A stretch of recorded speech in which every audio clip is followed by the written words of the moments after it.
vous avez dit, hein, on est arrivé en même temps. Attention, hein. Comment vas-tu? Ça va bien, merci. Félicitations déjà. Merci. Salam alaikum. Ça va bien, ça va bien. Ça va. Donc tu arrives là. Ça va bien. Je fais bien les choses. Oui. On a un tour, c'est bien comme ça. On pourra faire ça. Ça va kër gi nii. Machallah.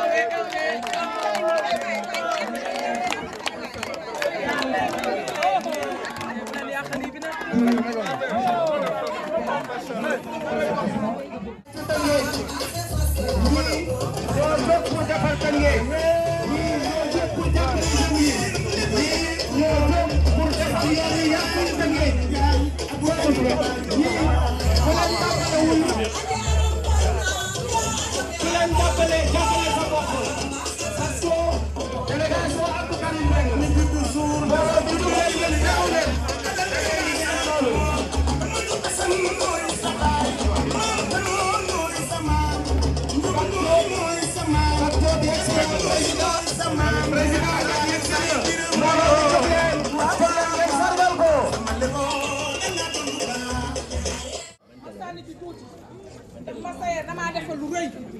dafa dégg ne damaa feebar mu taal otoom dugg si joor bi mu ne Adji Lawbe ñoo foondoo ñoo maaseendoo nga taal sa oto ñëw loolu mu foor ci man yëg ci man nga ñëw ba sama kër seet si ma nga ne damaa dégg ne agitation la koo daaneel ma ñëw këram di ko seet Bak Diop li nga bëgg yàlla la ko yàlla defal Bak Diop li ñuy séntu si yow yàlla la ko yàlla defal yàlla la def dee Bak Diop loo am séntu nga yow li ñu wax nga ne Adji Lawbe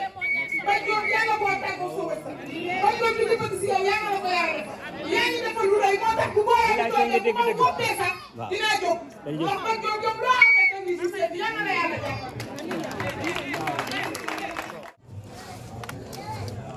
asalaamaaleykum mbooloo mi maa ngi leen di nuyu kenn ku nekk turam ak santam di nuyu jigéen ñi ndax wax dëgg yàlla ñoo fi njëkk te leer na ma ne ñoo fi mujj ah politique nag boo koy def te jigéen ñi taxaw sa ginnaaw taxaw sa digg taxaw sa ginnaaw taxaw sa kanam ah yaakaar naa ne day des te président xam na dugg jigéen ñi kon nag ñu koy sant di ko gërëm di ñëw ci présentation yi di wax ne Abdou Karim Mbengue bii ñuy wax mooy suñu secrétaire union communale parti socialiste bu département commune bu Rufisque 3 coordinations yi nga xamante ne ni ñoom ñooy 4 coordinations yi nga xamante ne moom moo fi nekk moom mooy suñu responsable au niveau de la commune ah nekk koo xamante ne fii tamit moom mooy chargé de la communication au niveau du parti socialiste kon donc mu nekk suñu kilifa man ak François ndax ñu bokk parti di ko dalal ak jàmm di ko sant di ko gërëm di wax ne EG ci bienvenue ñu ngi lay wax ne sa kër nga ñëw di la wax ne aussi say camarade nga fekk si mais say doom aussi nga fekk si ma bàyyi ko moom mu introduire kii bi jël kaddu gi mu jël kaddu gi moom EG Karim di ko wax ne ko rek bon bienvenue daal merci. Monsieur Mbengue, à vous la parole. Merci beaucoup. Asalaamaaleykum ñu ngi leen di nuyu kenn ku ci ne sa tur ak sa sant di jiital si nuyoo bi suñu xarit suñu frère suñu camarade président Jean-François Babacar Touré di ci teg bépp membre Masser yi nga xamante ne ñoo organisé lii di ci teg kilifa yi ñu fi fekk yëpp di si teg xëj na sax comme ni ko Rama waxee ñooñu laa waroon commencé parce que wax fa dëgg ci yàlla ñoom nga gën a ràññee fii muy jigéen ñi soxna yi jeunes yi ak femmes yi daa ngi di nuyu di rafetlu seen taxawaay di rafetlu seen mobilisation Rama wax na dëgg defe naa fii jotaay bi bu fi jigéen ñi génnoon moom defe naa yëf yi day daal di tas kon nag François c'est un message important ñu ngi nuyu aussi suñu xarit Arona Sarr à travers moom délégation bi fi yónnee muy Serigne ak Ibou Faye ñu ngi leen di nuyu bu baax di leen jox seen wàccuwaay ñu ngi jéggalu effectivement parce que bëggoon nañu teewee vraiment jotaay bi yëpp ba mu jeex waaye liggéey bi fi mu toll nii yéen ñëpp mën ngeen comprendre jot dina xat et que war nañu lu demee nii di ko multiplier partout loolu moo tax ñuy excuser wu pour mën a dem am yeneen jotaay yi ñu war a fekkee au niveau de la commune de Rufisque Ouest waaye nag mënuñu fi woon bañ a ñëw pour plusieurs raisons Rama wax na ko léegi Jean-François dafa nekk déjà un camarade socialiste mu invité ma si lii doon en tant que socialiste obligation la pour ma ñëw mais surtout dañu seq Tëngéej te plusieurs mois ay weer a ngi nii ñuy waxtaan si li nga xamante ne moom lañ dëgmal ak si li nga xamante ne mooy Tëngéej ñu am convergence de vue si yu bare moo tax bu fekkee ne dafay def une réunion aussi importante bu war si def déclaration bu am solo ñun il faut que ñu ñëw témoigner ko suñu solidarité témoigner ko suñu amitié témoigner ko suñu soutien parce que li mu soobu noonu la te man mën naa seede ne nit ku bëgg a Tëngéej la te man li may yëngatu ñuy yëngatu buñ si dajeel koo xam ne dafa bëgg a Tëngéej avec conviction foog ñu mbéngoo ay xalaat foog ñu lëkkaloo suñu ay doole suñu ay force pour jéem a fexe li nga xamante ne moom la ñu bëgg muy développement Tëngéej ñu atteindre ko donc loolu raison la aussi pour ñu ñëw teewee bés bi pour encourager ko féliciter ko dañ fi ñëw si turu mouvement Bay Sa War si Tëngéej bi nga xamante ne dañ ko fi taxawal mu jéggi appartenance parti politique ndax président François comme président Arona Sarr comme man mii ak comme ñeneen ñi Rufisquois dañu comprendre que léegi ni dëkk di doxee ni réew di doxee dafa changé mënoo afficher rek appartenance parti politique bëgg a ñëw au sein des populations di leen jox un discours boo xam ne daañu ko dégg il faut nga wax leen un discours local il faut nga wax leen un engagement citoyen loolu mooy li Masser di def loolu le mouvement conscience citoyenne di def loolu la Bay Sa War si Tëngéej di def loolu moo tax ñu am convergence de vue parce que conscience citoyenne je vous emprunte le mot mon cher Serigne Arona dafa di une réalité si dëkk bi nit ñi dañoo yeewu nit ñi kenn mënatu leen a nax nit ñi li ñu soxla mooy nit koo xamante ne dafa dëggu nit koo xam ne du fi nekkal boppam mais dëkk bi moo tax mu nekk fi loolu moo tax ñu taxaw sacrifier yooyu mooy convergence donc ñëw nañ fi ak benn délégation boo xam ne dañ ko réduire parce que dafa am ñeneen ñu nekk feneen dama bëgg surtout commencer si ay jeunes yoo xam ne président François fii si commune nord dañ nekk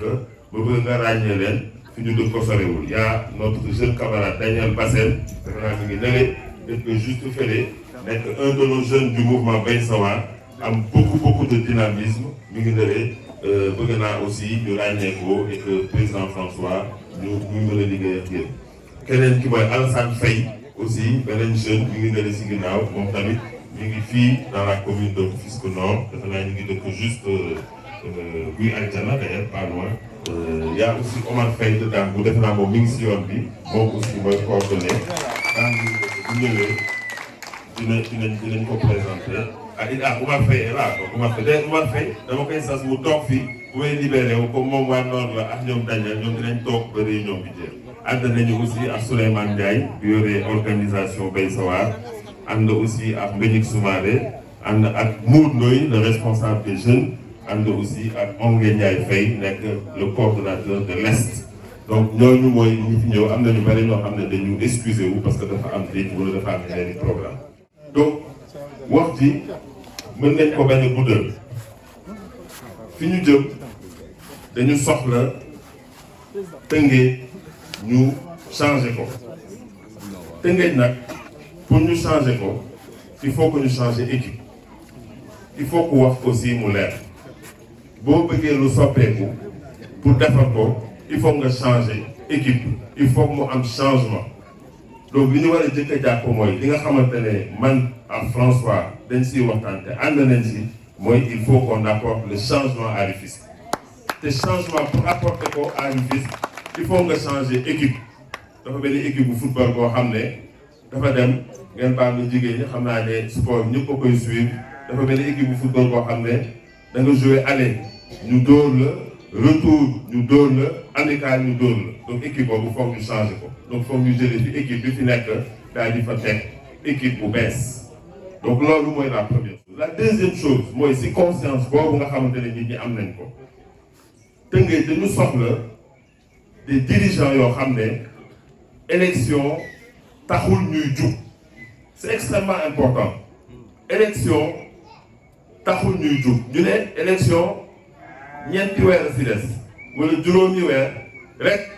dëkk bi daal di commencer mel ni ay politiciens rek moo fi nekk defe naa le nombre de politiciens au mètre carré fii ci Rufisque la ëppee alors que li population yi soxla mooy la continuité la permanence mooy lu durable loo xamante ne élection taxul muy jug témoignage yi fi soxla si def léegi dafa di témoignage yoo xamante ne lu jugee si xol la dafa di témoignage yoo xamante ne c'est de façon permanente nga ko soxla donc mouvement Massaer wala mouvement conscience citoyenne wala mouvement Bay Sa War defe naa ku nekk dégg na ko ñeenti at si ginnaaw xaaruñu élection ñëw ñu soog ko taxawal donc population yi li ñu war a yeewoo mooy ñu def attention si ñoo xamante ne subitement dañu commencer disponible subitement dañu commencer liquide subitement lu ñu leen woo ñu wuyu si parce que tout simplement élection ñëw na ñu bëgg ne ñoom ñooy les meilleurs candidats waaye il faut faire attention te yéen ñëpp expérimenté ngeen ko si ay hommes politiques defe naa bu 23 janvier jotee ñu am li ñu doon ut defe naa kenn dootu leen mën a di jot ñu si bari si ñoom alors que am na ñoo xam ne daaw jéeg daawaati jéeg foo leen woo ñu wuyu leen foo leen woo nga gis leen seen wet parce que ñooñu dañu war a bàyyi xel te Rufisque ñooñu lañu soxla pour un changement véritable diagnostic u Tëngéej soxlawul ñu koy def ku ne na xippi bëtam xool dëkk bi li fi nekk kuy ñëw fii ci réunion bi soxlawul sax ay théorie yu bare yëf yi doxul il faut que dëkk bi ñu jël ko en charge il faut que ñu indi ay nit ñu yees il faut que ñu indi ay nit ñu am vision yu yees loolu ci la Massaer di dox loolu ci la conscience citoyenne di dox loolu ci la Bay Sa War ci Tëngéej di dox donc chers amis chers camarades le message que je voudrais délivrer en tant que Rufisquois mooy bu leen yàlla mayee ngeen am des jeunes des Rufisquois yoo xamante ne li leen tax a jóg muy dëkk bi et dëkk bi uniquement da nga leen war a bàyyi xel da nga leen war a accompagner da nga leen war a jàppale pour que li nga xamante ne ñi ngi koy def te yoraguñu benn ndombal tànk nekkuñu benn station ëllëg bu leen yàlla yóbboo ci station boobu pour ce qui concerne mon frère et camarade François Babacar il s'agit clairement de la commune de Rufisque Nord bu fekkee ne yóbbu ngeen ko à la tête de la commune de Rufisque Nord mu am les moyens ak les innovations yi nga xamante ne dina nekk à portée de main dina mën a réaliser les véritables changements de Rufisque les véritables changements de Rufisque Nord loolu nag li koy indi mooy liggéey mooy vigilance li ma wax sànq si des politiciens d'aventure wala des politiciens ponctuels moom nekkul si moom il faut que population yi yeewu nañu naam waaye il faut que ñu gën a xippi seen bët di xool di ràññee di gis li nga xamante ne mooy seen intérêt Tëngéej sonn nañu si di jooy damay faral di wax toujours ne doomi Tëngéej dafay bëgg di wane day am fierté toujours di wax ne moom il est Rufisquois foo dem si àdduna bi foo dem da nga naan man de man waa Tëngéej laa da nga ciy fier nag waaye buñ la si tegalee liñ la siy tegal rek nga découragé parce que liñ la siy tegal mooy sa dëkk bi nii la mel sa dëkk bi dafa salté sa dëkk bi nii sa dëkk bi la loolu nag il faut que ñu changer ko pour changer ko il faut que ñu indi ay nit yu compétents à la tête des collectivités loolu pour changer ko il faut que ñi fi ne ñu jëlee leen fi teg ñeneen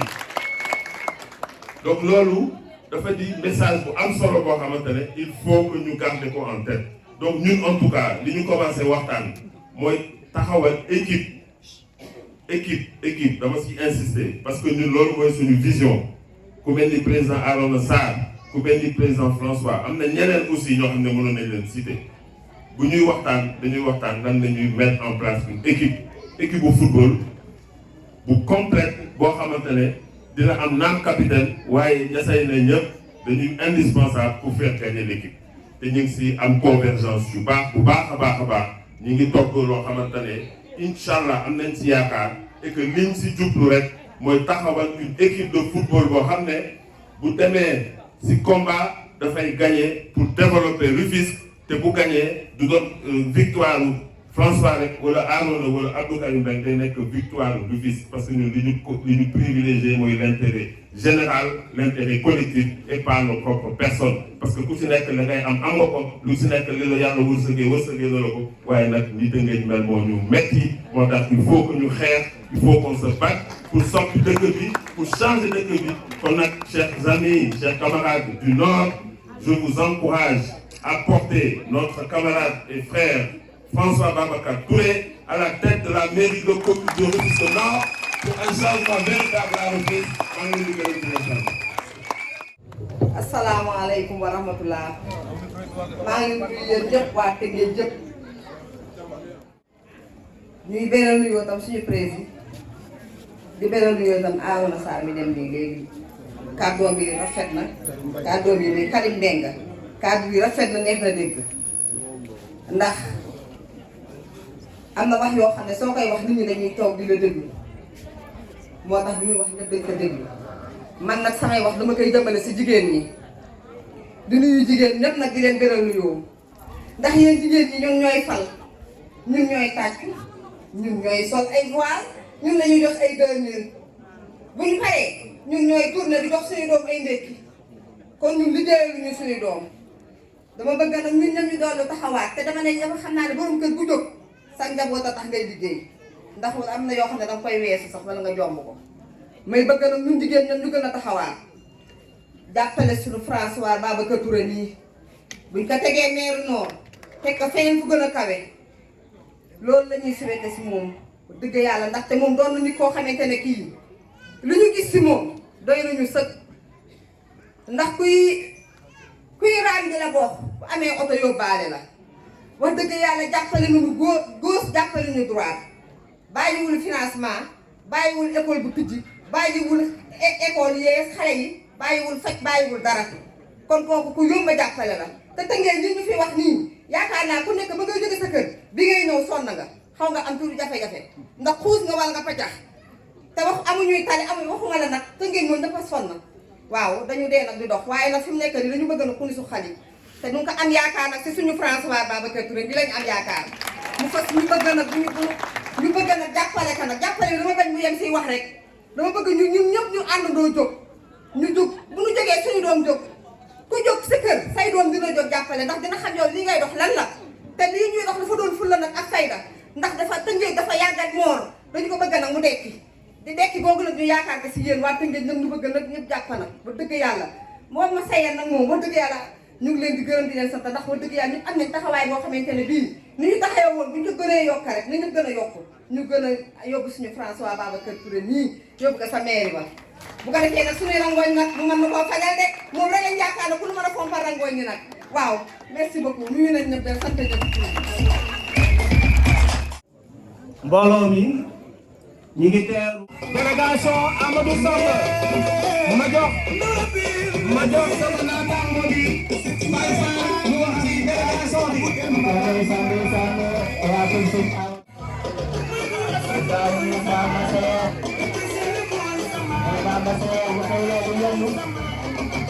sa ginnaaw nag bul tiit pour ragal waa Nimza yëpp góor ak jigéen ñëppal sa ginnaaw bul tiit pour ragal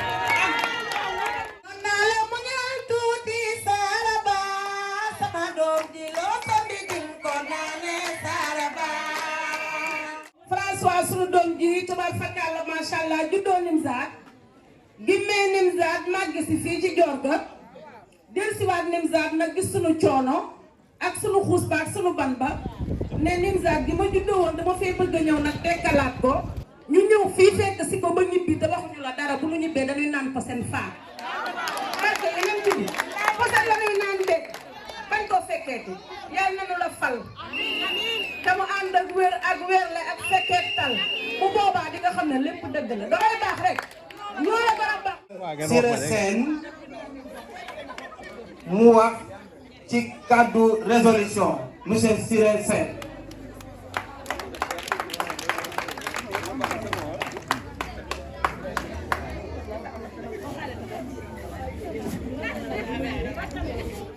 De l'homme intègre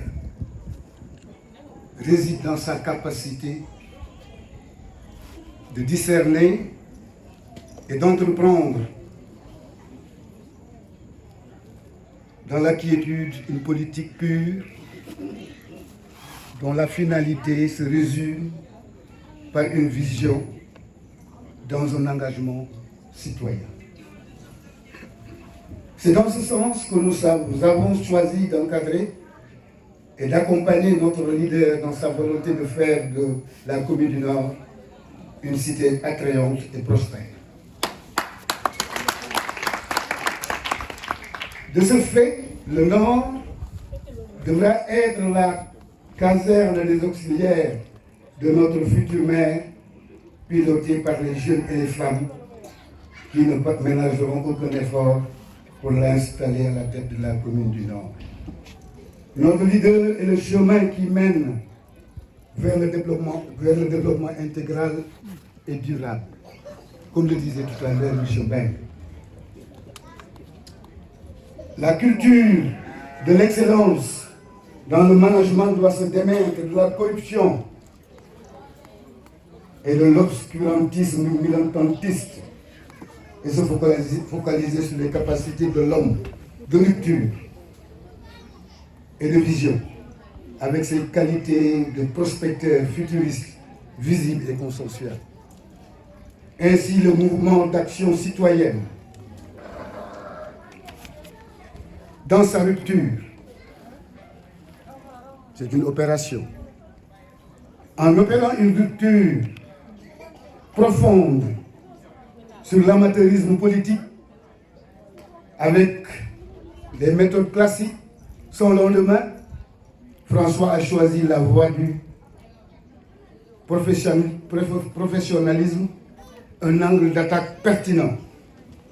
pour vous proposer dans un élan de réalisme et de responsable un contrat ou protocole de progrès, de bien-être, de succès et d'espoir dans la paix, la solidarité et la démocratie. Autant de choses qui jalonnent les chemins d'un cercle d'harmonie pour les populations dans leur prise en charge. Ainsi,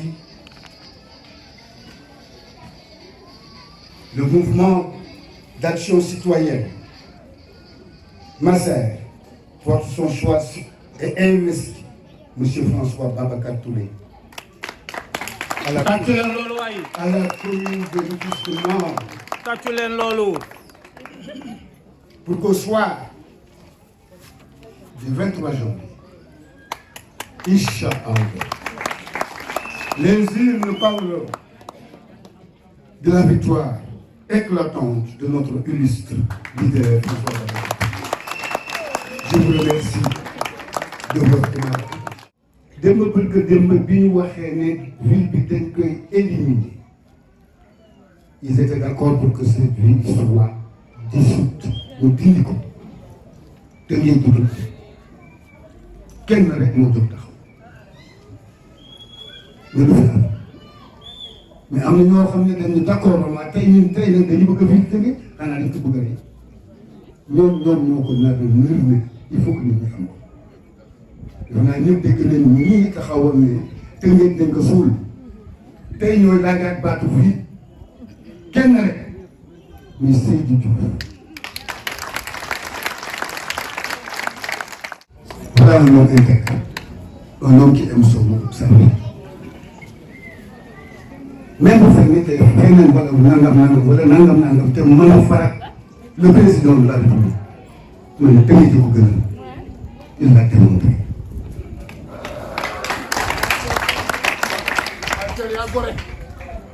booy wax si nit da ngay wax ci moom dëgg dama ne bu leen kenn nax ci les espoirs sont fatigués ñu ci sonn mais c'est ça avec la jeunesse. Voilà ça que je ne peux sama doom ji du bàyyi ma fenn soxla mu dara ci tënk ci lu mel noonu ndax ñu am yaakaar si ñii li tax may wax ne bés bi c'est par rapport à François Babacar Touré c'est par rapport à Aliou Sarr c'est par rapport à Karim. Pourquoi et d'autres parce que yegg ko ñu fa ñu David Amut Seydou Diouf suqali suñu gox ñu ngi ci ginnaaw Amadou Samb ça c'est mon cousin ku am xam-xam la donc ñun waa Nord ñu ne nag tànnuñu kenn dañu tànn le candidat du futur candidat wu ëllëg mooy François Babacar Touré xam ngeen lu tax na maye na dimbali nit ñi na def lépp waxuñu loolu dafa nekk si doomu aadama ca yaram ku ñu yarul mënoo maye ku ñu yarul si def lu baax doo def lu baax mais kii dañ ko soxla pour ñu liggéey dëgg dañ koy wéy pour ñu liggéey lu ñu bàyyi gars yi dugg seen bureau yor seen kii def lu leen neex mais gars yi wuñ ñi déedéet c'est l'engagement citoyen dañ koy waxtaane defar ko ba mu rafet et je voudrais que l'ensemble des concitoyens qui sont là présents se lèvent pour investir François Babacar Touré candidat. acca mbooloo mi jóg leen waay. mu teew Assamb waaw mu teew wax ci lu mu war a wax ci mbooloo as. salaamaaleykum maa leen di nuyu ñëpp si seen tur ak si seen sant di wax ne taxawaay bi rafet na te ñaan yàlla may ñu lépp li nga xamante ni moo waral suñu jotaay fii yàlla defal ñu ci daal man nag ci kàddu Seydou Diouf laa taxawee fii du mu nag yóbbante buñ ma yóbbante ci François Babacar Touré bi ma sawar ci ñëw trop ci ñetti aspect moo tax sax nag mooy kontaan ci ñetti yoon bu dëkk bi mooy confiance bi mu am ci man ba yabal ma fii ñaareel ba di daf ma yónni foo xamante ni fu ma xam la ndax mënoo juddoo sanc ba màggee fa mais xamoo Jorgo xamoo Daaru Rahman loolu mënul nekk yàlla dafa def bi ma fi duggee aussi gis naa fi ay nit yoo xamante ni si de nit ñoom ñëpp xamante naa ak ñoom bu yàgg Seydou nag li la wax ne la keroog jour bi ngeen toogee waxtaan dafay ñëw di féddaliwaat di la wax ne la mu la waxoon te la ba tey jii nii di wax ne kontaan na ci yow di wax ne aussi mu ngi lay ñaanal yàlla tey jii moom moo bëggoon ñëw toog fii mais malheureusement ñu am seen benn collègue député bu génn àdduna ñu nekkoon ci dëj boobu moo tax ñu jur ñëw mais mu ngi lay sant bu baax di la gërëm mbeng bi fi jóge aussi yóbbante na mu nuyoo ci moom boo ko gisee nga jottali ko mais man tamit sama part personnelle may kontaan ci def sa connaissance parce que xamante wuñu woon yàlla dafa def nag boo peut-être dans le milieu politique ñu bari xamuñu ma ci léegi laa ci jóg dugg ci te doon ñun ñu fi toog yëpp dañoo bokk benn jàngoro bi mooy lan métti lu xol la parce que mënoo juddoo ci dëkk mënoo ko génn te gis dëkk bi ci melokaan bi nga xamante ne nii vraiment lu métti ci xol man képp ku ma xam fii xam ne man opérateur économique la yàgg tëngee fii di fi def di fi jàppale ñu bari surtout le mouvement navétane mais tey su ma déggee ba dugg ci politique pour soutenir seen yéen ñi mel nii moom moo tax parce que ministre dafa bëgg ay bopp yu bees tàq parce que lii fi nekk vraiment metti na daw na yaram may profité nag ci occasion bi di nuyoo délégation bi ma àndal Khady Diallo mi ngi ci Bézia Ibrahima Ndiaye sunu doyen Aliou Sow Mamadou Seck ak sunu frère Tanor Mbaye ñoo ngi fii di la wax mon frère François kontaan nañ ci yow te li nga bëgg yow yaa ko xam maire bi nga yóotu yàlla na jot amuy sa njiglaay ñun ñëpp vraiment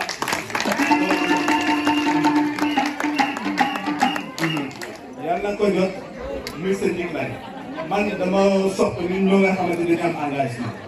doyen bi tamit wax na fi wax rafet sànq parce que wax sa mbaaku morom du wàññi ci yow dara li nga wax si Seydou Diouf lu rafet la lu ñu mën a dégg la tamit mais di la wax encore une fois que Seydou mu ngi sa ginnaaw à 100%. wallaay lii la ma yóbbante ci yow te li ñuy yóbbante yëpp yàlla na ko suñu borom bi def ma kontaan ci yow di la wax man tamit maa ngi fii dëkk fii ci sant bi fii laa maa ngi juddoo fii mais maa ngi dëkk HLM mais dama la wax ne samay buntu bi naa la loo soxla si suñu secteur boo ñëwee ñu waxtaanee ko amul benn problème yàlla yàlla teg leen loxo parce que dëkk bi wax dëgg yàlla métti na moom ku wax ak ku waxul moom moo fi nekk métti na trop ñu ngi am yaakaar ci yéen nag ngeen génn ñu ci situation boobu parce que ñi fi nekk nii tey fulla la ñuy toogee fii ñun dañu am fulla yi jëlee leen fii defaraat suñu dëkk te yaakaar nañ ci yéen ñii yàlla yàlla defal la jàmm defal ko mbooloo ñu fi ñëw jërëjëf. merci merci As kàddu gi rafet na. délégation Arona Sarr mu jël kàddu bi Serigne Ba. jërë ngeen jëf président au nom du président Arona Sarr mi ngi fi yabal ak vice-président Abdoulaye Cissé bi nga xamante ne moom moo dirigé la délégation waa mouvement conscience citoyenne en département Tëngéej ñu ngi leen di nuyu bu baax di leen ziar di nuyu aussi waa Masser yëpp particulièrement ndaw ñi ak jigéen ñi ndax ñoom ñoo yor avenir u dëkk tey jii nag bi ñuy ñëw ci ñetti remarque la yoo xam ne président xamal nañu ne doon na am yéene jege Dakar wala mu jege Dakar ba ñëw teewal fi boppam mais mu yabal le vice-président Abdoulaye Cissé mu ànd ak notre chargé des structures grand Ibrahima Faye ñu ànd ak man Serigne Mbacké Diagne chargé de la communication ak ñoom Ousmane Ndiaye ñeneen ñu ñëw teewal ko fii kon c'est le mouvement conscience citoyenne ñoo ñëw uysi la loolu nag li ko waral dafa am lu judd am lu nekk di dox dañuy ñaan yàlla mu daw muy sur le plan personnel 3 hommes yu daje sur le plan collectif 3 mouvements yu daje sur le plan communautaire 3 communes yu daje ànd di créer un destin muy un destin d'une ville Rufisque bi ñu nee ñetti nit ñooñu daje mooy le président Jean-François Touré mi nga xam ne moo ñu recevoir tey le président Abdou Karim Mbengue mi fi jóge léegi ak le président Arona Sarr ñett ñooñu kenn ku ci ne am mouvement président Jean-François Touré waa Masser ànd ak ñoom mu nekk dynamique collective boo xam ne dañ ko ànd ndax benn nit mënul tabax tey nii ngeen ko taggee di ko gërëmee noonu la leen aussi di sante noonu la leen Tëngéej war a sante parce que amaana mooy moteur bii daw mais su àndul ak organes yi du daw te yéen jeunesse bi ak jigéen ñi yéen ñi ko téye ba mu yegg foofu la même chose aussi moom le président Abdou Karim nekk waa Bay Sa War mu nekk une jeunesse dynamique et engagée bu ko accompagner dans le travail ba yaakaar mën a jub le président Arona Sarr aussi la même chose accompagné d'une équipe de jeunes et engagés yu porter aujourd'hui l'espoir au niveau de la conscience citoyenne ñetti ñooñu nag lan mooy tax tey jii mu nekk ñetti mouvement yi ñu wax ñu àndaat mooy 3 communes président Jean-François Touré est au nord président Abdou Karim Mbengue est à l'ouest le président Arona Sarr est à l'est soo boolee ñetti communes yooyu nag dafa am lu ñu tënkale muy la ville de Rufisque la ville qui est une entité virtuelle dafa dajale ñetti communes yooyu tey jii li tax ñu jénne foofu mooy xamal leen ne li nekk di jouer au-delà du nord avec le président Arona Jean-François Touré c'est l'avenir de la ville de Rufisque qui se joue mu nekk nag dëkk boo xam ne dëkk cosaan la mu nekk dëkk boo xam ne nag dëkk bu ñu nawoon la du ñu nekkaat di retracer l'itinéraire historique de Rufisque mais doy na ñu ne waa Tëngéej indépendance réew bii di Sénégal ci biir ville de Rufisque lañ toog waxtaane ko doy na ñu ne waa Tëngéej la bi ñuy créer l'association des écrivains du Sénégal fii lañ ko créer ci Tëngéej doy na ñu ne bi ñuy créer l'association des médecins du Sénégal fii lañ ko créer ci Tëngéej doy na ñu ne le grenier de l'intelligentsia bi nga xam ne ñoo créé la première littérature de l'Afrique noire fii ci Tëngéej lañ ko créé doy na ñu ne leen aussi jigéen ñi gérer Afrique de l'Ouest depuis les indépendances képp ku fi écrivaine képp ku fi femme boo xamante ne da nga dem ba toll yenn dimension yi Tëngéej ci seen ville bii la jàngee ci Tëngéej ci seen ville bii lañ ko teetee ba mu mun a naaw donc kon dëkk boobu tey moo dem ci histoire di dem ba gouvernement ak ñi ko jiite ñëpp benn stratégie lañ am mooy contournement nan lañ koy moytoo ba mun fa génn APH bi lan lañ wax voie de contournement ils ont créé Diamniadio mu nekk lu rafet aussi parce que nit ki nangul ko lim baax mais problème d'imposer dafa gën a enclaver Rufisque dans sa situation actuelle ñu créer le pôle urbain de Lac Rose créer des pôles urbains yoo xamante ne dañu tëj Tëngéej def ko une ville de dortoir boo xamante ne amul benn infrastructure Nimzatt gii ñu nekk tey mu nekk ci quartier historique à Rufisque bi nga fiy dugg mu nekk quartier historique à Rufisque bi nga fiy dugg da nga am problème bu dul chauffeur bu fi xam du yegsi loolu c'est indigne des quartiers d'une commune et d'une ville de la dimension de Rufisque loolu moo dajale ñetti nit ñooñu xam leen ne tey ba ñuy toog di waxtaan waxuñu ngir ñoom lu leen jëmale kanam ils n'ont pas parlé d'eux ils ont parlé de Rufisque loolu dafa am solo trop ñu di ko wax tey jii bari na ñuy politique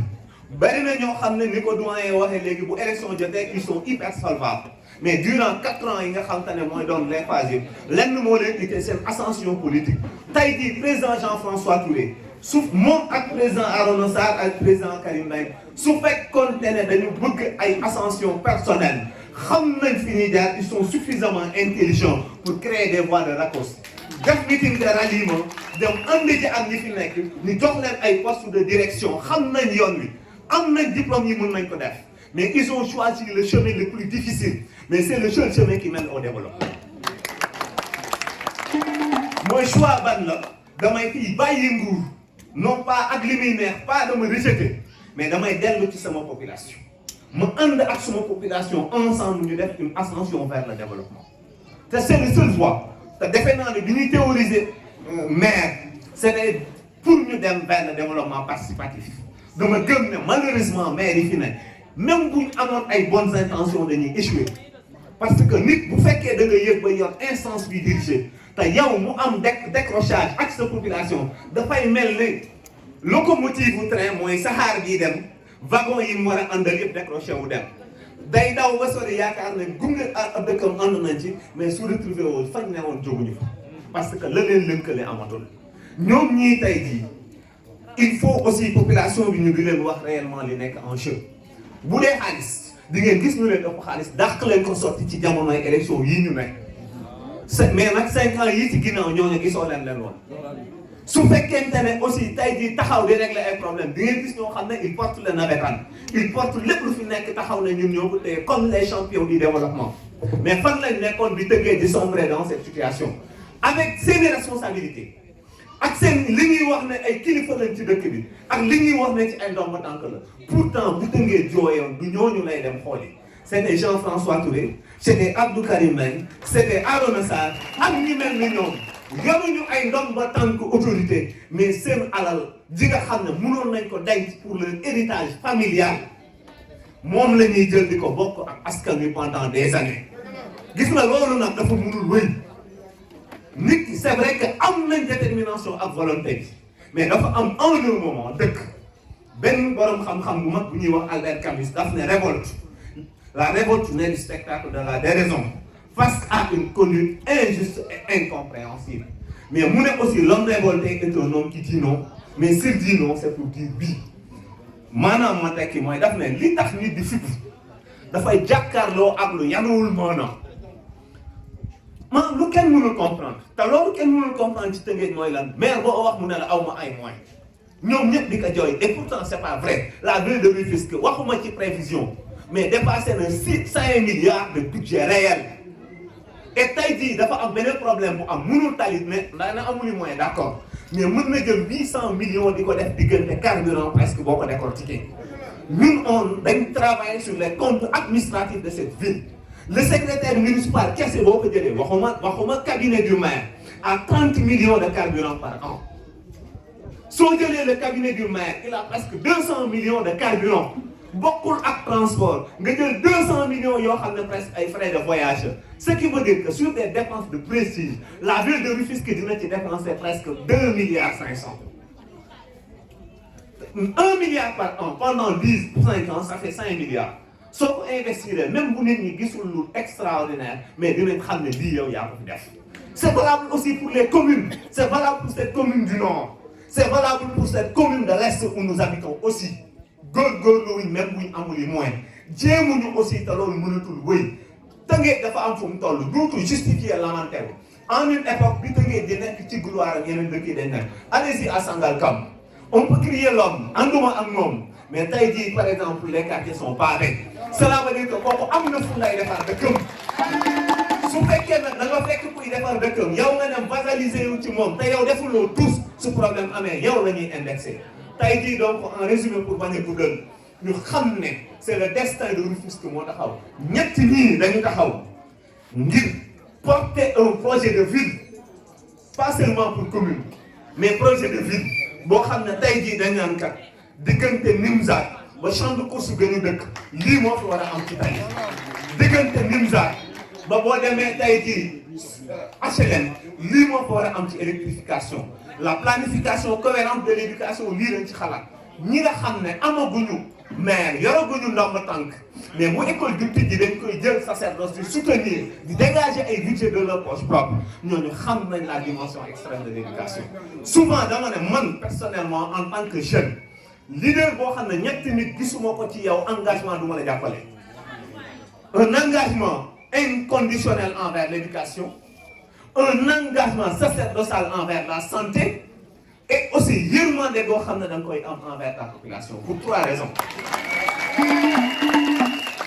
dañ ko jël ni mel ni man ndaw ñi nga xam ne ba ñuy juddu wuñ ci ay famille yu am doole si ce n'était pas l'école publique sénégalaise duñu jàng bay taxaw di jël ay micro di wax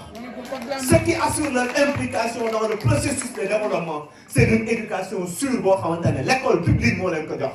ñëpp amuñu doole yi jël seeni doom di fay 100 000 wala 150 000 par weer et tous les enfants ont droit à l'éducation ñetti ñi nag c'est les hommes qui croient à l'éducation leneen lu amaat solo aussi sur le plan de la santé gis nañ liñ ciy def que ce soit le président Jean-François Touré que ce soit le président Arona Sarr bi nga xam ne dañ koy ànd ak vice-président du porter des actions sur le terrain que ce soit aussi le président Abdou Karim Mbengue ak waa Bay Sawar kon nag tey jii ñaari choix ngeen am jël seen engagement construire Tëngéej bu bees wala jënde avenir u juróomi atu Tëngéej ngeen jënde ko des miettes en un laps de temps et perdre le coche choisissons le chemin du développement ñun ndaw ñi ñun dañuy am fierté ànd ak yéen man dama am fierté ñu ànd ak yow dama am fierté porter la communication du mouvement conscience citoyenne porter la communication du président Arona Sarr dama am fierté ànd ak Abdou Lahad Cissé noonu laa amee fierté tey ngeen ànd avec le président Abdou Karim pour une seule chose doo leen gàcce mais fierté ngeen ku ànd ak yéen kenn du ko ne intérêt personnel moo ko jiital mais nag intérêt collectif boobu ngeen xool mais que la collectivité aussi se retourne pour voir la vision que vous avez que la collectivité aussi s'oriente vers ce projet de ville enjeu bi dafa am doole moo tax dañuy waxe xol tey jii li fi nekk ci ay entreprises ñi taxaw naan dañuy défendre Tëngéej 2 lois sont entrées à Rufisque détériorer complètement le budget de Rufisque et dégguñu leen la contribution économique locale syndicat en 2 parties jël 85% des ressources qu'on avait dugal ko TVA delloo ko état 15% mu dugal ko valeur locative ñu di ci taxale ana ñooñu bi nga xam ne nii le président de la République du am ñun mouvement conscience citoyenne au président nous ne sommes ni contre le pouvoir ni pour le pouvoir dañu nekk ci li ñu gëm muy Tëngéej moo ñu teel mais ana ñooñu bi président di accorder un dégrèvement fiscal à la SOCOCIM ñuy perte foofu des milliards yoo xam ne Tëngéej devait avoir 2 milliards 600 annuellement foofu ana ñooñu ñii ñoo fi nekkoon bu mettee ñu daw seen kër guddi te di ni seeni téléphone mësuñu tëj seen buntu kër su fekkee nag dañ choisir koo xam ne tey jii ay nit ñoo xam ne ils ont choisi de ne même pas habiter à Rufisque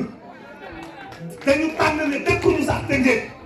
mais bu élection jotee ñu jëw seen kër bàyyi di fa làqatu pour ne fii mooy suñu dëkku cosaan su leen Tëngéej falaatee nga xam ne la ñuy def mooy lenn géré par délégation de signature dem dëkk ji kat Almadies gi nga xam ne moom lañ gëm choisissons les hommes qui ont choisi de patauger dans la boue avec nous qui ont choisi de vivre nos problèmes et nos difficultés. Nous sommes fiers de votre candidature et la conscience citoyenne vous remercie et vous encourage, comme on le fait aussi avec le président de la République.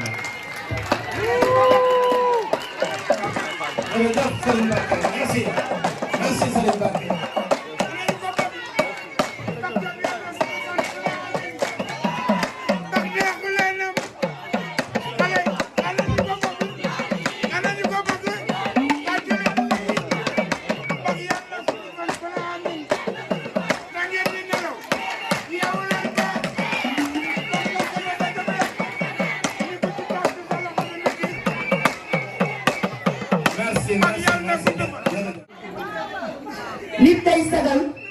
responsable la nit day jàppale responsable la te muy dëggu si yow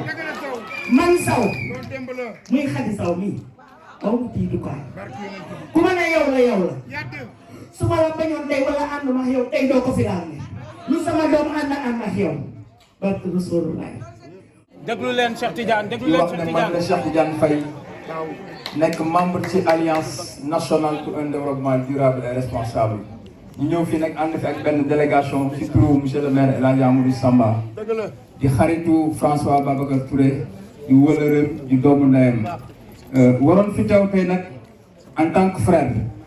waroon fi teew aussi en tant que collaborateur waroon fi teew aussi en tant que allié par manque de temps ci voyage bi mu dem léegi ni ñuy wax ak yéen fële ci bitim réew ci contre li nga xam ne moo waral liggéeyam moom xam ne ci dara moo tax ñëw fi vraiment mu yebal ñu fi jox ñu ay kàddu yoo xam ne dañ ne nañ ko sant gërëm ko ci kanamu militant yi ak militantes yi ak sympathisants yi nga xam ne ñoo fi nekk. en tout cas ñu am contentement ak mbégte bu rëy ci ñëw fi nga xam ne tey moom mooy Darou Rahmane di quartier bu ñu miin bu baax a baax moom aussi wax dëgg yàlla lu bëri boole ñu ndax du tey la ñu xamante ndax politique defe naa ni képp ku ci nekk di nga xam képp ku nekk ci langue gi. en tout cas ñu koy gërëm bu baax di kontaan aussi ci mobilisation bi di gërëm aussi suñu frères yi nga xam ne ñoom lañ fi fekk vraiment ku mel ni ki nga xam ne moom lañ soxla. monsieur Touré di ñëw rek di jàllale message boo xam ne El Hadji Amadou Samba le leader incontestable moom moo la ko yónnee di la wax ne ñu ngi kontaan bu baax a baax ci sa collaboration ak moom di la gërëm aussi di la sant ndax bi mu xewlee bésam boobu nga xam ne moom mooy assemblée générale am da nga fa ñëw def fa lu mel ni ñu def ànd ak moom ci bés bi vraiment gunge ko jël fa discours boo xam ne ba tey discours boobu mu ngi fa tegee kon yow da nga bokk ci ñun ñii aussi dañu bokk ci ñun en tout cas ñu ngi lay sant di la gërëm di wax ne mi ngi feddali kóllëreem ak yow engagement bi nga xam ne moom la amoon depuis mu gis la ba léegi mësul changé te du changé ba yomal fi am ndax li ko waral dafa ne politique bu ñu ko tegee ci xam-xam rek dañuy juum lu baax la nag mais politique dafa ànd ak xam-xam ak ay valeur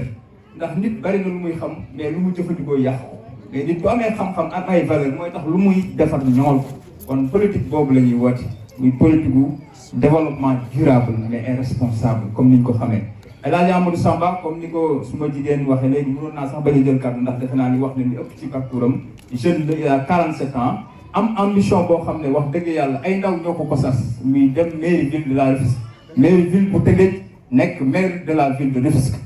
muy feddali kóllëreem ndax day fàttaliku à chaque fois ne la confiance bi nga amoon ci moom bi nga ko gisee ba léegi ba tax fépp fu ñu la mas a invité wala ndaje boo mas a dem nga feddali kóllëre bi ak moom wane ne c'est l'homme idéal pour la ville de Rufisque. C'est l'homme qu'il nous faut pour notre développement durable et responsable nee na yéene bu mel noonu ak confiance bu toll noonu moom la am ci yow pour wane ne yow yaay l'homme idéal pour la commune de Rufisque Nord. En tout cas mi ngi xamal nañu Rufisque Nord peut bel et bien compter sur cet homme pour le développement de la commune de Rufisque Nord. loolu nag day wane ne bu ñu amee ñaari nit yu mel noonu ci xam-xam ci dayoo ci compétence ci ay valeurs defe naa ni ñun commune li nga xam ne ñun ñu nekk ci nord ak ville waratuñu am problème rawatina ñu fekk suñuy frères yi nga xam ne ñii ñu ngi est ñii ñu ngi est defe naa loolu wax dëgg yàlla ku mu doyul dara dootu la doy. en tout cas ñu ngi lay remercier bu baax a baax pour bañ a guddal di la xam ne ñu ngi ñëw vraiment di feddali suñu kóllëre ak yow ci engagement bi nga xam ne moom nga am si suñu leader El Hadji Amadou Samba ñu ànd ceeg délégation bi nga xam ne moom lañu àndal ay góor ak i jigéen ay mag ak ay ndaw. en tout cas di la wax ne fa ñu tegoon suñu tànk fa ñu tegoon suñu loxo fa ñu tegoon suñu kàddu ba léegi jóguñu fa di ñaan yàlla nag ànd boobu yàlla na sax ba bésu élection yi ñu ànd ak gagné élection yi El Hadji Amadou Samba dem mairie bi yow nga dem mairie loolu ndax defe naa ni Tëngéej mooy soxla loolu en tout cas appel la bu nga xam ne en tant que jeune leader moo la koy lancé di wax ne on a intérêt à ce que ñu nekk benn pour ñu dem ay élection xam nga lu tax ndax jàpp nañ ne bu ñu booloo dem ay élection wax dëgg yàlla dañuy gagné te bu ñu gagné dañuy defal dëkk bi defe naa loolu la Tëngéej soxla kon nag yàlla ñu ko yàlla defal di jégalu ci kàddu yi bu dëngee rek ngeen xam ne ci man mi doon wax la bu amee lu ci la ngeen xam ne si dugal suñu borom la asalaamaaleykum wa rahmatullah. merci. yàlla boo tàggoog tànga yàlla ba la teg ji fa nga jëm du ma way daa guddi doxalal. Kéba yal na gudd fan ku ne amin ci tàcc sa loxo dem ci Kéba. ñu jégalu bu baax amaana ni sax war a ñoo jël kàddu mais dafa fekk ni dañu war a wax li nga xam ne moo xew ñun mënuñoo doon ay naafeq mënuñoo doon ay sàcckat mënuñoo doon ay kii parce que tey damay ñaanal suñu papa Pa Diop ancien délégué de quartier Aïdou Mali moom mi ñuy yar yàlla na yàlla suuf see ko am te nekk yàlla xaari àjjana kon donc ñun waruñoo doon ay fenkat di sant bu baax sama papa démb si xëy na moom moo baax rek di wax moom moo baax rek ak sama yaay Khady Sow ñoo ñu tàggat ay maire Elisabeth Diouf mais tey damay ñaan mbooloo bi nga xam te ne moo fi toog parce que tey li may wax nii defe naa ni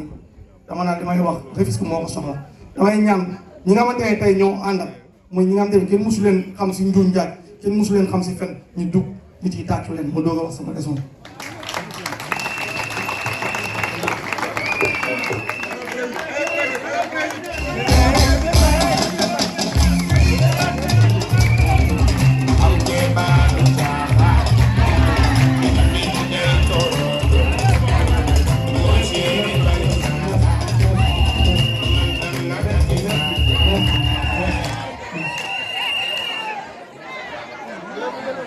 waaw damay ñëw si premièrement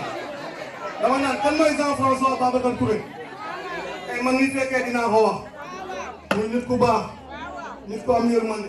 nit ku fàttaliku démb parce que ku fàttali sa démb rek daa fekk sa démb daa bon démbam baax ba tey mu continuer baax ma ñëw tey ba xam nag nit mës na dégg Jean-François Babacar Touré si lobby bu bon wala si njuuñ njaaj wala si politicien bi nga xam ne day naxaate soo amee nen ne am na ma ñëw si Karim Menga ana kan moo ko mos a déggal Tëngéej mu ànd ak parti politique bu salte mooy jëfinam ana ñaataat muy xeex pour Rufisque jëm si kanam musta doon maire musta daw Rufisque musta daw Tëngéej musta daw ñi nga xam te ne tey ñoo nekk si gox goxaan yi kon loolu kooku loxoom set na ma ñëw si délégation Amadou Sarr Amadou Arouna Sarr ana kan moo mës a dégg Arouna Sarr si politique gu Tëngéej bu salte amul ma ñëw kon boog si ki nga xamante ne nii mooy David Lamotte mu Fass moom it kazalika ñu ñëw si Amadou Samba bi nga xamante ne tey jii nii mu ngi dëkk Dangu ana kan moo mës a dégg Amadou Samba si njuuj njaaj wala si lu bon su amee wax leen ma amul kon boog ñu ñëw si sa waa béy seen waar da ngeen ñëw di béy seen waar béy waar bi mooy lan mooy dama naan da ngeen ñëw pour xeex l'injustice bi fi nekk fii Rufisque kon boog ànd bi ngeen ànd nii dafa di ànd boo xamante ni képp kuy yeewal Tëngéej ngay jeune ngay mag ngay paa da nga war a rafetlu kontaan si ànd bi jàpp ñu suqali Tëngéej tey dama kontaan mooy dama gis ñoo xamante ne nii ay jeunes kese leen ànd ak paa bi nga xamante ne tey mënoon na dem wuti leneen mais dafa ne damay accompagner jeunes yi muy Paa Siré mën a tourné waat sama ginnaaw ma leen di wax koo xamante ne Tëngéej xamuñu ko mais man mi nga xamante ne maa ngi yeewoo gaaj na xam naa ko muy Papa Djibi Sow Aliou Sow dama am ay projet wala taxawal sama projet ñëw si moom wax mu ne ma toogal ma defal la kon donc Rufisque dañ leen soxla su loolu weesoo dama naan ana Daouda Niang lan la fi liggéey fii si Tëngéej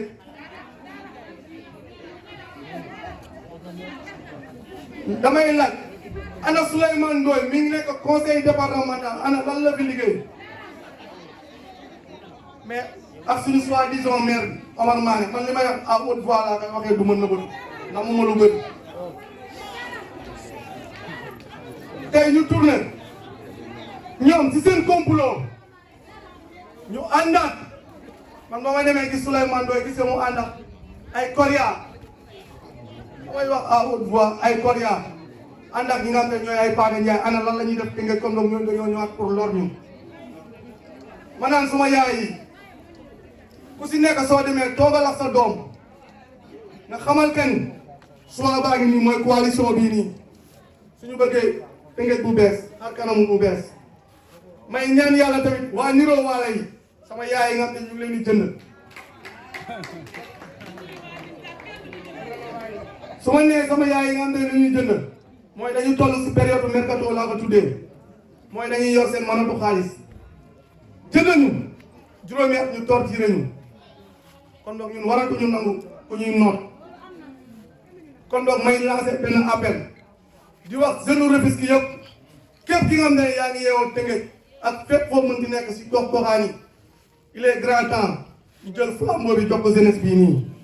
parce que jeunesse bii nii moo ñu mën a à l'avenir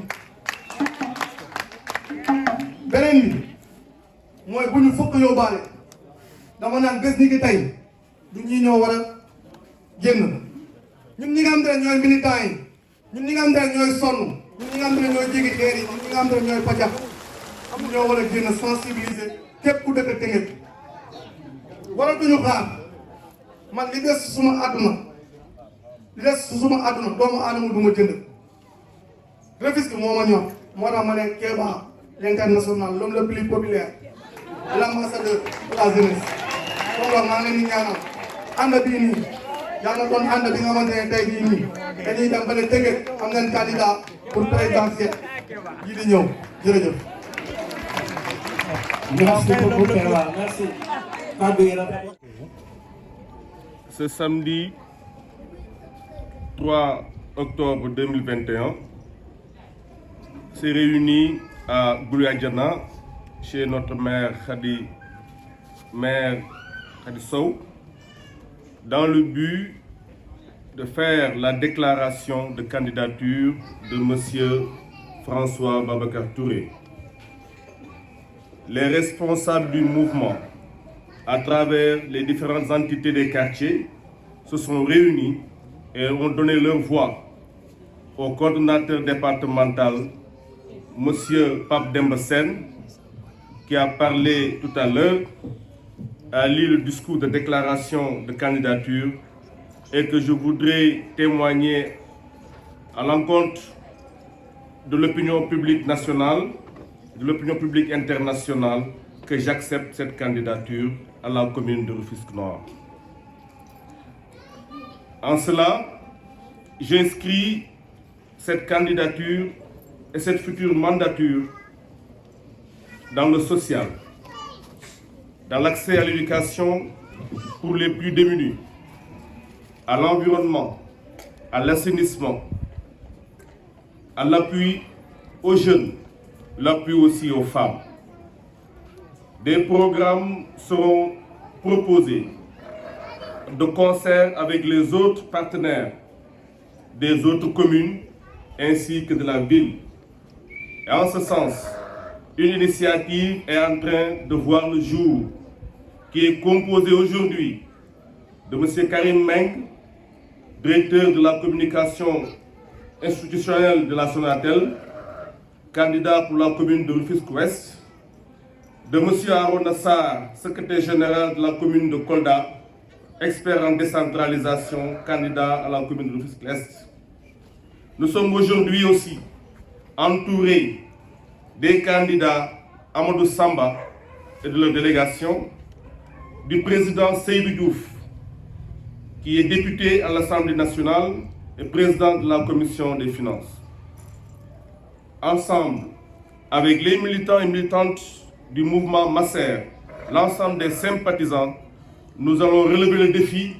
afin que Rufisque change de visage et qu'on puisse vraiment être fiers de ce que nous avons fait comme travail pour les 5 années à venir. Je vous remercie. Donc, M. François, est-ce que pouvez-vous revenir sur la déclaration et les coalitions et les membres de la coalition donc, de votre mouvement? Voilà, on ne parle pas encore de coalition. Nous sommes en phase d'une initiation, d'une initiative du moins. C'est une initiative dont la base est les 3 communes composées par Karim Beng à l'ouest, Arona Sarr à l'est et moi-même François Touré au nord. Nous avons défini des critères parce que à ces élections à venir, le candidat à la ville se basera surtout sur les communes pour pouvoir gagner la ville. Donc le travail sera fait principalement et pour la majorité par les communes. Donc des critères ont été dégagés pour que le candidat qui sera choisi à la ville puisse les respecter. Nous avons eu à échanger avec beaucoup de responsables. C'est le but de la présence de M. Amadou Samba et de son mouvement, représenté ici par ses responsables,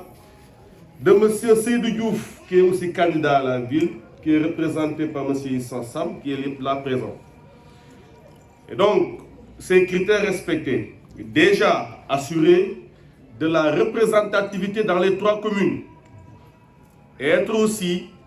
financièrement prêt pour accompagner les 3 communes dans la campagne à venir. Et donc, nous ne le cachons pas, pour aller à la ville dans cette coalition, il faudra respecter ces critères. Et pour cela, on avance sereinement. Et si toutefois, le choix est fait, une conférence de presse sera organisée, suivie d'un grand meeting pour montrer aux Rufisquois que l'alternative est née. Merci beaucoup. Est-ce que vous pouvez revenir en wolof? Donc tey jii lan moo waraloon woote nga xamante ne woote nga ko ci gox bi. Tey samedi 3 octobre 2021 daje nañu 2 octobre. Autant pour moi 2021 daje nañu fii ci kër maire Khady Sow di suñu yaay ci politique ndax defe naa 98 laa dale ànd ak ñoom Ibrahima Diamanka. damay wax naan li ñoom Kéba di def loolu la doon def pour maire yooyu maa daan takkal seeni bâche di indi ay chaise di si liggéey ànd ak ñoom ba dangu di dem ba sanca ba ak fii ci biir joor gi bu yàlla dogalee nag ba ñu dem ba taxawal lu mel nii mu nekk mag yi nga xam ne ñoom lañ njëkk a waxtaanal pour ñu dugg ci mouvement bi li mu wax sànq dëgg la ñuy kontaan di bég ci luñ ko defee tey ci biir këram mu nekk bërëb goo xam ne fii nañu dëkk fii nañu bokk ñu oote fi ndaje ndax mouvement bi nga xam ne moom nañu créé en avril 2019 dañu waxtaan seen biir ne dañuy porter seen camarade François Babacar Touré mu nekk vraiment à la tête de la commune de Rufisque Nord ma ne nangul naa leen loolu dale ko tey te dinaa ci liggéey ba keroog ñu si am ndam si kàttanu yàlla loolu nañu nekk waaye di si ànd ak ay doomu aadama ay personnalité macha allah le doyen Karim Mbengue nga xam ne moo njëkk jël parole eggali ay rencontre yu mu doon def ànd Cheikh Arona Sarr ak mouvement am ñu siy liggéey mu nekk une initiative waaye nag ñu am si ay ñoo xam ne weccoo nañu ay kàddu joxonte cër ku nekk am sa morom yaakaar benn di Amadou Samba nga xam ne kenn natablewul xam-xamam ci wàllum développement durable bu ñuy wax CDC bi nga xam ne moo ne Sénégal caisse de dépôt de consignation Amadou Samba mooy le coordinateur des CDC de l'UMOA Union monétaire ouest africaine donc loolu cuune du ko doon am na xam-xam ci loo mbir moomu di liggéey ak ay commune am yéen ci Tëngéej ñu amit le président Seydou Diouf qui est issu vraiment pour ne pas dire les entrailles de Mbaye Jacques Diop mais qui est issu des flancs de Mbaye Jacques Diop nga xam ne bu ñu ne les meilleurs maires dañ naan Maurice Gueye ku si tegu ñu ne Mbaye Jacques Diop ñu ne ñu soog a ñëw il est né de ces flancs là nekkoon son directeur de cabinet pendant 15 ans tey mu nekk député nekk président de commission à l'Assemblée nationale nekk un homme bu am xam-xam buy wax ci finance nga yaakaar ne moom la jàng mais en réalité c'est un juriste ku ko xool CVM donc Tëngéej am nañu ay borom xam-xam Tëngéej am nañu ñu am yéene waaye lan moo waral ñu leen fii bàyyi di fal ñeneen lan moo tax ñu leen fii bàyyi di fal ñeneen saa su nekk loolu nañu nekk initiative boobu di ci dox di ci waxtaan ak képp ku nekk ci waxtaan ak Amadou Samba di ci waxtaan ak Seydou Diouf di ci waxtaan ak yeneen i kilifa ñu war a jëm nag vers ces élections locales et vers l'officialisation dans les prochains jours de notre coalition. mais dafa mel ni ndajem tey jii bu ñu xoolee dafa mel ni sa déclaration candidature la ñuy dégg ndax loolu lu ñuy firndeel la wala looy dëggal la. le mouvement Massaer moo porté suma candidature man nangul leen je relève le défi ni ñu koy wax ci tubaab si olof nag xaw ma ko waaye xam naa daal buñ la tënkoo si mbir bu ñu waxee olof buñ la tënkoo ci àll boo nekkee góor da ngay taxaw dañ maa tënku taxaw naa pour nekk la candidat bi loolu soobee di gërëm nag bu baax di sant ñi nga xam ne ñoom ñoo toog ci présidium bi def ay forte délégation, la délégation de Karim Mbengue, la délégation de Arona Sarr, la délégation de Amadou Samba, la délégation du président Seydou Diouf. leen remercier bu baax ak délégation de Bicendi Mendy bi yor benn mouvement à Darou Rahmane te sànq am ay gàllankoor mu mujj dem di gërëm nag bu baax les militants et militantes du mouvement Masser, à commencer par le coordinateur départemental Pape Demba Sène. J'ai écouté et magnifié aussi discours de la présidente des femmes Astou Ba ma di leen ñaan ngeen tàccul ma. Une femme très brave ànd si ak yeneen jigéen ñi fi nekk ñëpp di liggéey ci mouvement bi guddi ak bëccëg di nekk ak ñun ci porte à porte yi jusqu'à des heures yoo xam ne kenn xamul lan la soxnaay imam la mais day ànd ak ñun ba 23 heures di dugg ci ndox yi ànd ak Mère Ngoné Yade ak yeneen xale yu jigéen ñi ñu ngi ko ciy remercier bu baax a baax sa appel bi nga appelé jigéen ñi am nañ yaakaar ne dañ la si wuyu si. Le mot de la fin. di leen jox dig daje le 23 janvier bu soobee yàlla lorsqu'on annoncera à la radio et à la télévision qu'à Rufisque les jeunes François Babacar Touré, Seydou Diouf, Amadou Samba, Arona Sarr, Karim Mbengue ont remporté les élections et ont pris tous les sièges.